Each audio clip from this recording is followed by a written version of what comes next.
As higher education and training sector leaders, you are knowledge workers and key role players, as well as custodians of the minimum standards and the national qualifications framework, along with many of our SOEs that are responsible for regulating.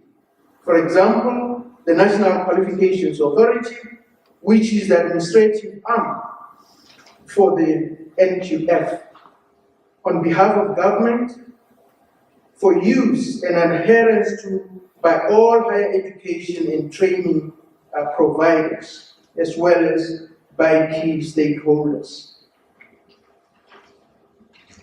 I believe you will agree with me that the NQF is the common denominator for academic programs accreditation and higher education and training qualifications proof or authentication and indeed articulation. It is critical that certificate and diploma offering institutions work hard to establish the articulation path or the academic upward progression from each level. And that is from the certificate, from the diploma, to the degree, and so forth, up to the doctoral level. Institutions should address and deal with the compatibility of lower and higher academic programs between and amongst themselves as a priority. Why are we saying this as a ministry? The challenge we have sometimes is that you will have an institution that is offering a certificate, for example, but this certificate, when you look at it, particularly when students begin to come to our offices, it is a cul-de-sac, it is a dead end. It is not articulated to any of the diplomas in the same field maybe, or in related fields in the country.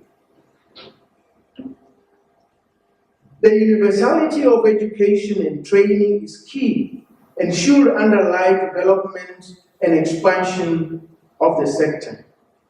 Compatibility of lower and higher education programs should be sought out earlier during programs development and offering. And this should not be left to students to struggle with upon completion of their studies, because some of them, in fact, many of them, particularly at certificate level, they want to progress to the next level. But if such a certificate is obtained from a university, or rather not a university, maybe a college or whatever institution that did not look into that process of articulation, it becomes a problem for the student.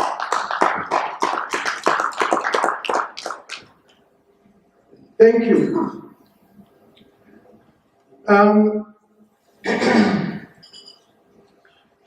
I'm saying compatibility of lower and higher education programs should be sought out earlier during programs development, as well as during the time they are being offered, and they should not be left to students to struggle with after completion of their studies.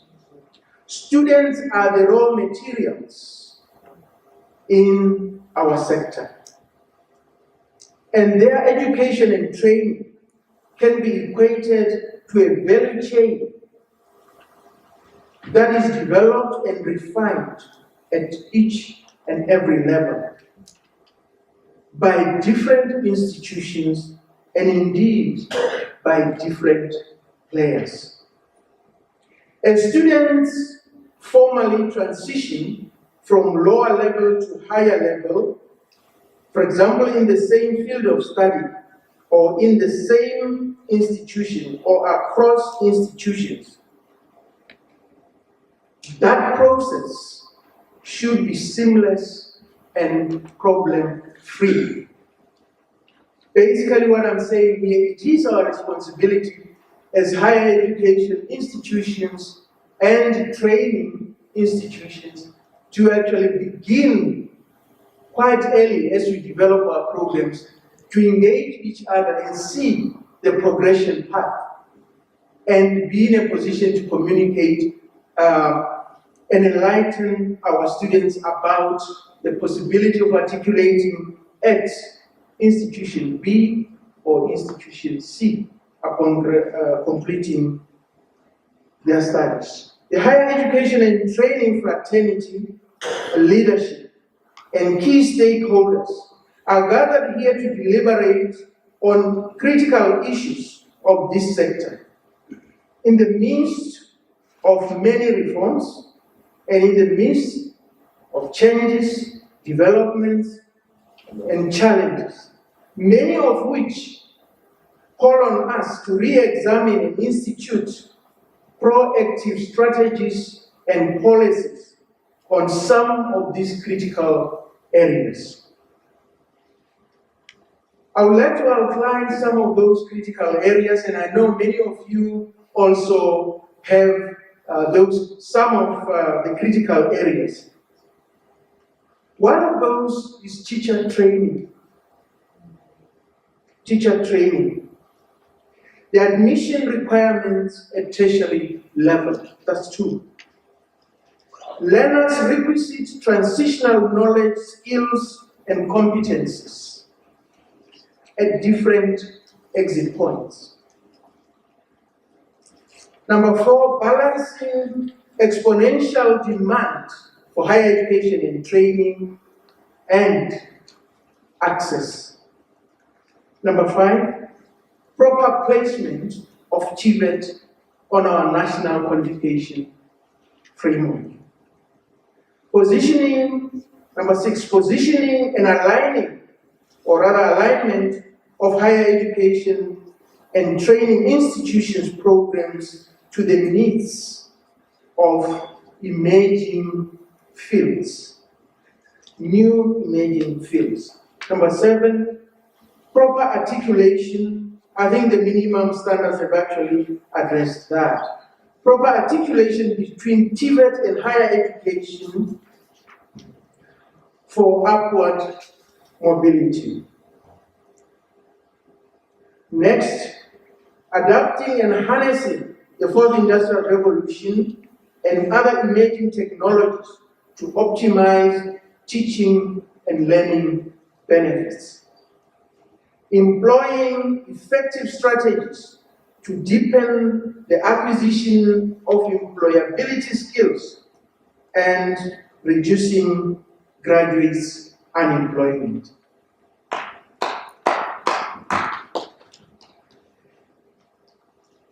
And next, regularizing research channels in the field of education and the labor market.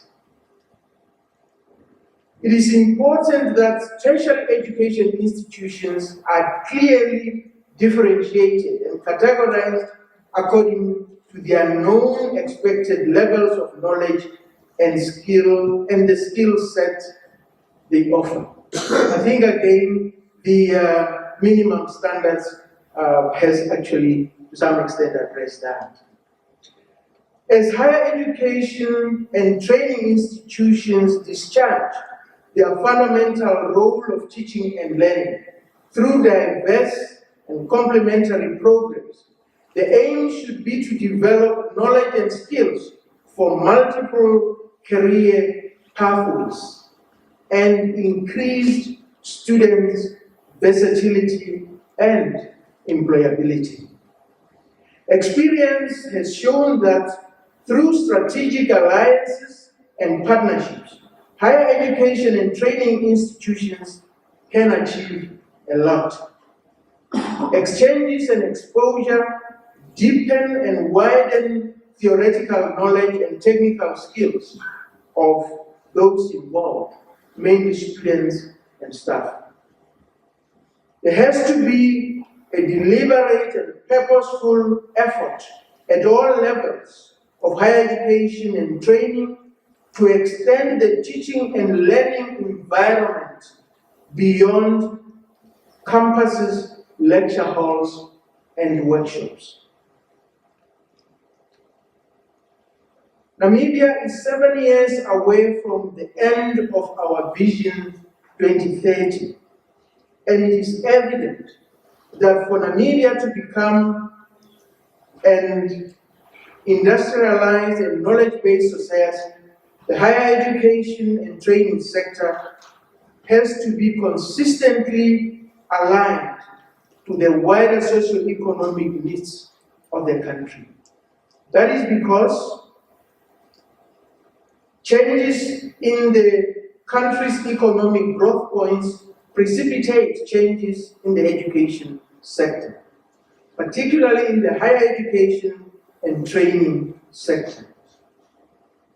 Currently, the following fields are important to look at and explore in the context of what is happening in Namibia as a result of new changes, new developments, and indeed discoveries.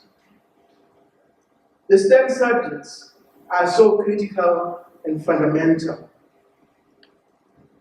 That is science, technology, engineering, mathematics, but also agriculture, renewable energy, oil and gas, green hydrogen, some TVET trades such as electrical, boiler making, welding, mechatronics, safety and security, construction, and many others.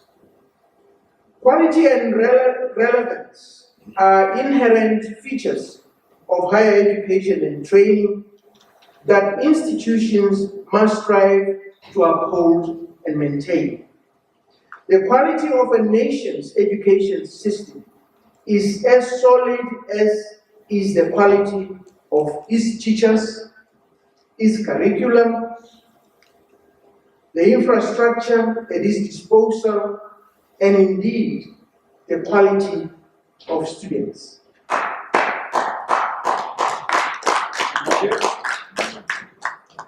All these key components point to the important proper education planning, deployment of qualified education planners, carrying out continuous and targeted research in the sector itself and in the industry. I really need to stress in the sector itself, because you find that sometimes when one is attending global conferences representing our country, we tend to rely on outdated data.